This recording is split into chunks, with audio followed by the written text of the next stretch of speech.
Hello दोस्तों, ए star coaching classes पे आपका स्वागत है। आज हम पढ़ेंगे रासायनिक अभिक्रियाओं के प्रकार। इससे पहले हमने रासायनिक अभिक्रिया किसे कहते हैं,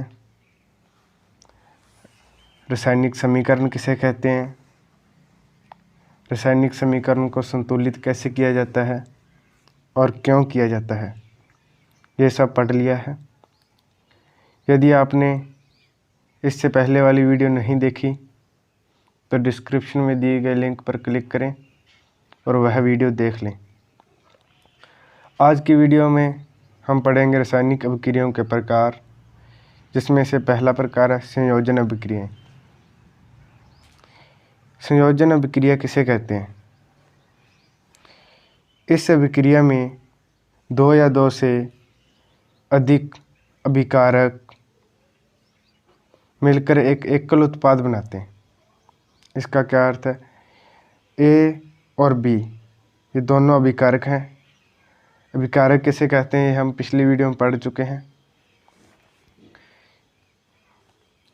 और उत्पाद सी का निर्माण करते हैं।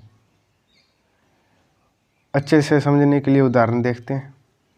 कोयले का दहन, कोयला कार्बन, कार्बन का प्रतीक सी होता है।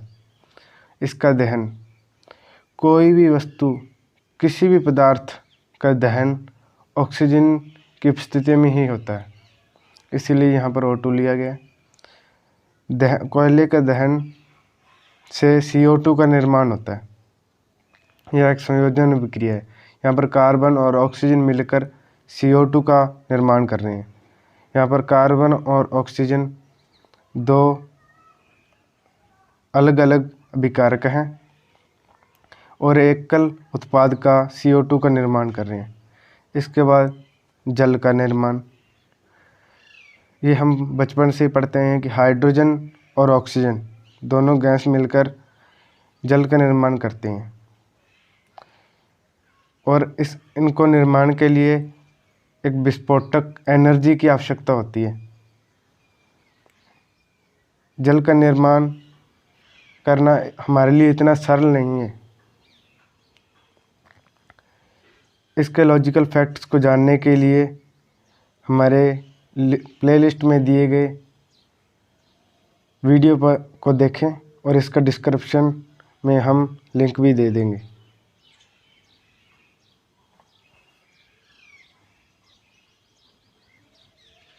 मैं आशा करता हूँ कि वह वीडियो आपको ज़रूर पसंद आएगी। चलो आगे पढ़ते हैं। वियोजन अभिक्रियाएं। रासायनिक अभिक्रिया का दूसरा प्रकार वियोजन अभिक्रियाएं।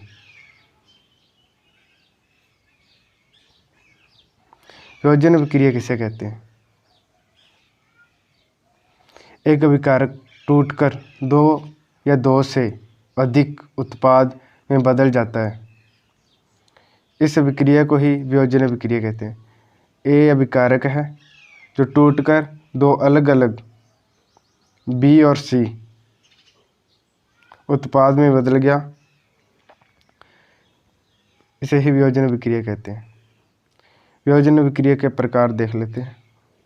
ऊष्मीय वियोजन, वैद्युत वियोजन और प्रकाशीय वियोजन। इन्हें अच्छे से समझने के लिए इन्हें उदाहरण के साथ देखते हैं। ऊष्मीय वियोजन। ऊष्मीय वियोजन किसे कहते हैं? अभिकारक का ऊष्मा द्वारा किया गया वियोजन। कैल्शियम कार्बोनेट को यदि गर्म किया जाता है तो वह कैल्शियम ऑक्साइड और CO2 में बदल जाता है। यहाँ पर कैल्शियम कार्बोनेट अभिकारक है और कैल्शियम ऑक्साइड और CO2 उत्पाद हैं। ये अलग अलग उत्पाद एक अभिकारक के टूटने से बने हैं, इसलिए इसे वियोजन अभिक्रिया कहा गया है। और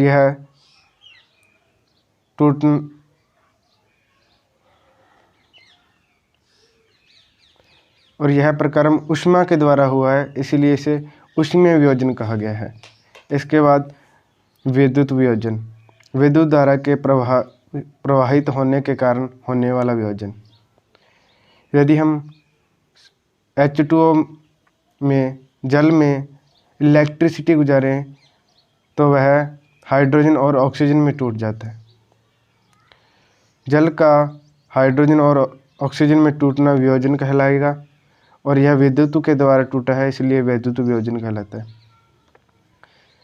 इसके बाद प्रकाशीय वियोजन AgCl सिल्वर क्लोराइड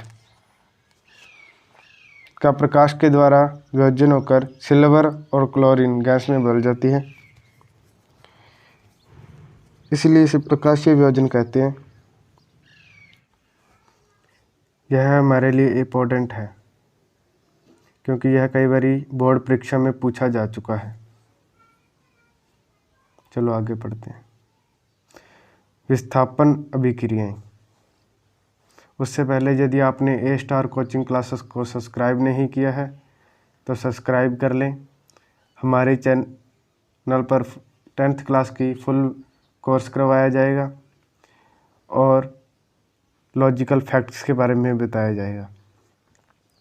यदि आप पेड कोर्स खरीदना चाहते हैं और फुल विस्तार से पढ़ना चाहते हैं तो डिस्क्रिप्शन में दिए गए कॉन्टैक्ट नंबर पर कॉन्टैक्ट करें।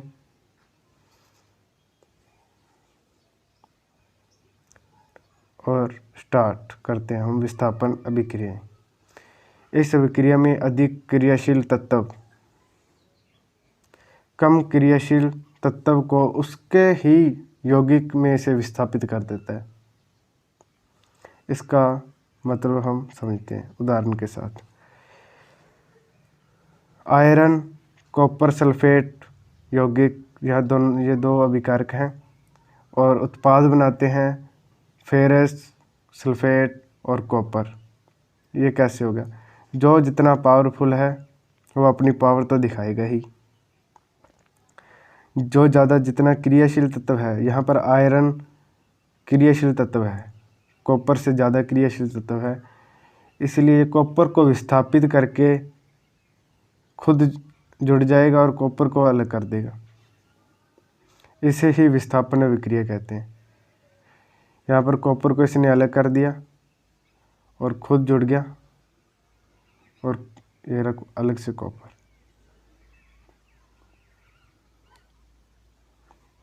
चलो आगे पढ़ते हैं। अब द्विविस्थापन अभिक्रियाएं। द्विविस्थापन अभिक्रियाएं इस अभिक्रियाओं का उत्पादों का निर्माण दो यौगिकों के बीच आयनों के आदान प्रदान से होता है।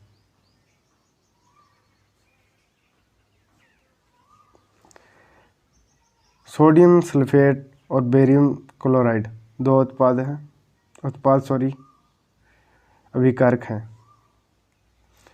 मिलकर बेरियम सल्फेट और सोडियम क्लोराइड का निर्माण करते हैं। यहाँ पर सोडियम क्लोरीन के साथ जुड़ जाएगा और बेरियम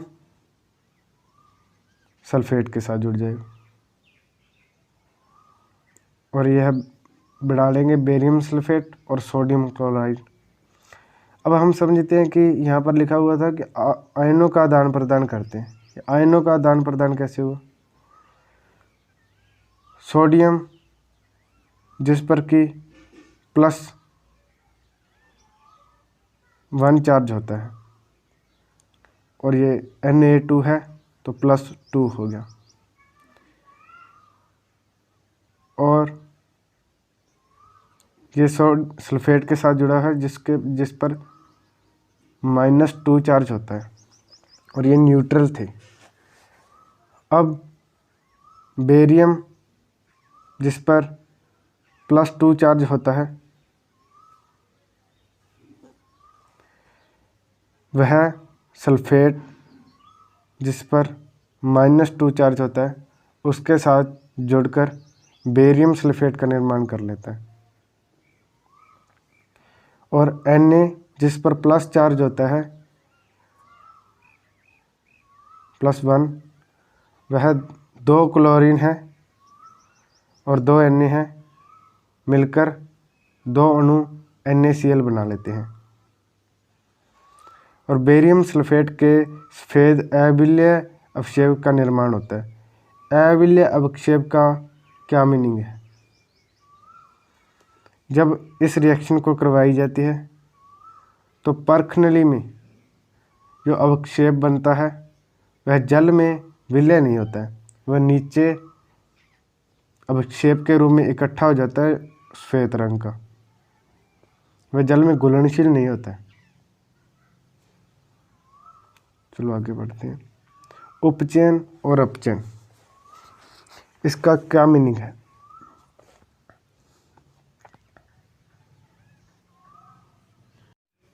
उपचयन, उपचयन किसे कहते हैं?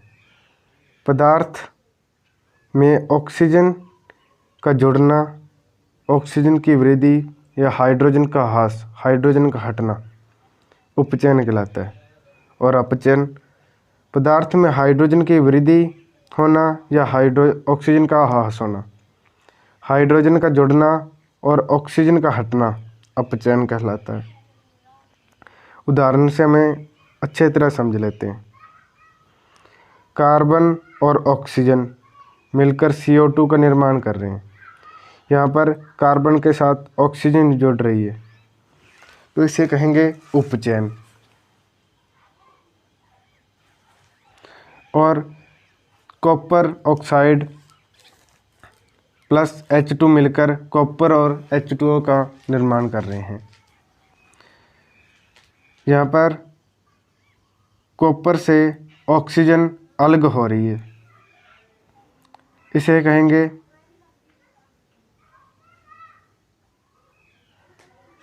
अपचयन।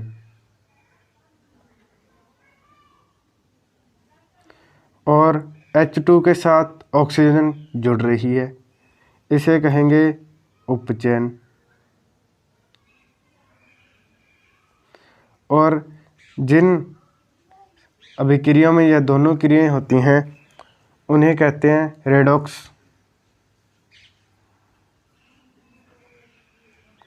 अभिक्रियाएं। चलो आगे देखते हैं।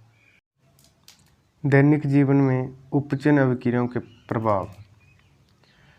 संक्षारण, विकर्गंधिता या उपचयन अभिक्रियाएं हैं। संक्षारण किसे कहते हैं? जब कोई धातु आर्द्रता, वायु, पानी, अम्ल आदि के संपर्क में आती है तब धातु संक्षारित हो जाती है। संक्षारित वह कमज़ोर होने लगती है, धीरे धीरे खोखली होने लगती है, जैसे लोहे पर जंग लगना। आपने देखा हो कि जब कोई लोहे की वस्तु बाहर वायु, नमी वाली वायु या कोई अम्ल उस पर डाला जाए तो वह लाल लाल हो जाती है, और उस पर लाल लाल जो परत बनती है उसे ही लोहे पर जंग लगना कहते हैं। यह लाल लाल परत धीरे धीरे बढ़ती जाती है और लोहे को कमज़ोर कर देती है। और चांदी पर काली परत, यह भी उपचयन अभिक्रिया ही है। चांदी वातावरण में उपस्थित हाइड्रोजन और सल्फाइड के साथ क्रिया करके यह काली परत का निर्माण करती है और चांदी धीरे धीरे कमज़ोर पड़ने लगती है। तांबे पर हरी परत, यह भी ऑक्सीकृत होके, तांबा जो होता है ऑक्सीकृत हो जाता है और हरी परत का निर्माण करता है। ये सभी संक्षारण के उदाहरण हैं। उपचयन को ऑक्सीकरण भी कहा जाता है। इसके बाद पढ़ेंगे विकर्गंधिता। वसायुक्त या तेलीय खाद्य सामग्रियाँ वायु के संपर्क में आने पर उपचयित या ऑक्सीकृत हो जाती हैं, जिससे उनके स्वाद और गंध में परिवर्तन हो जाता है।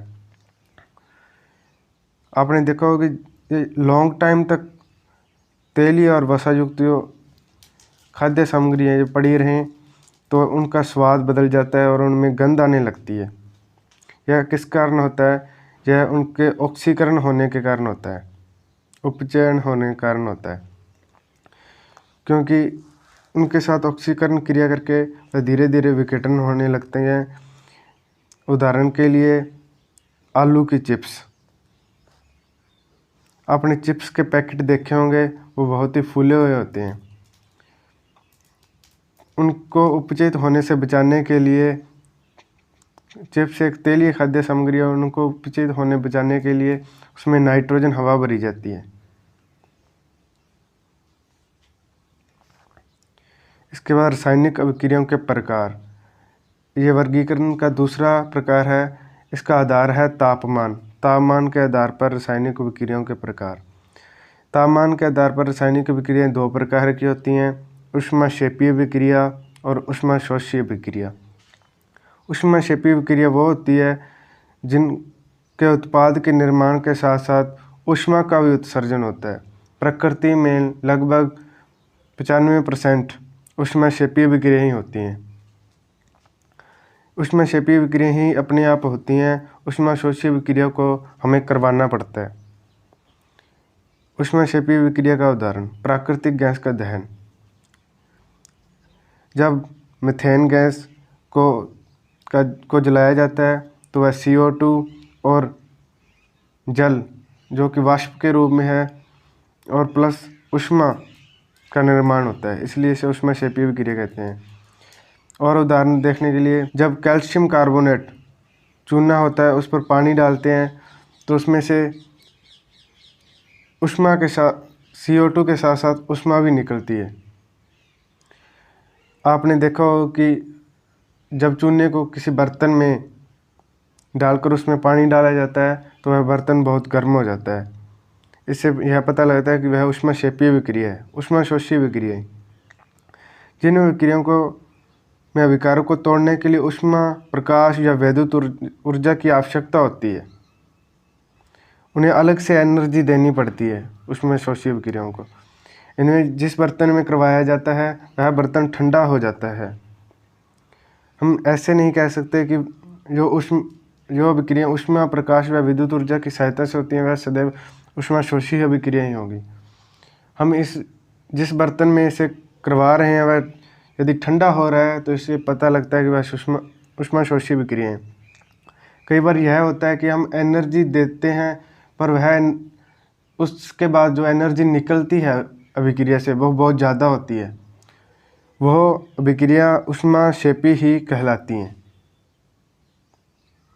मैं आशा करता हूँ कि आपको यह लेसन पूरा समझ आया होगा।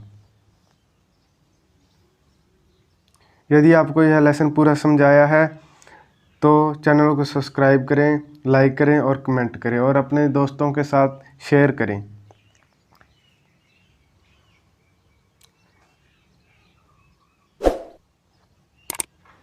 और जल्द ही हम अगला चैप्टर लेके आएंगे। उसका नोटिफिकेशन सबसे पहले पाने के लिए बेल आइकन को ऑल पर सेट करके रखें।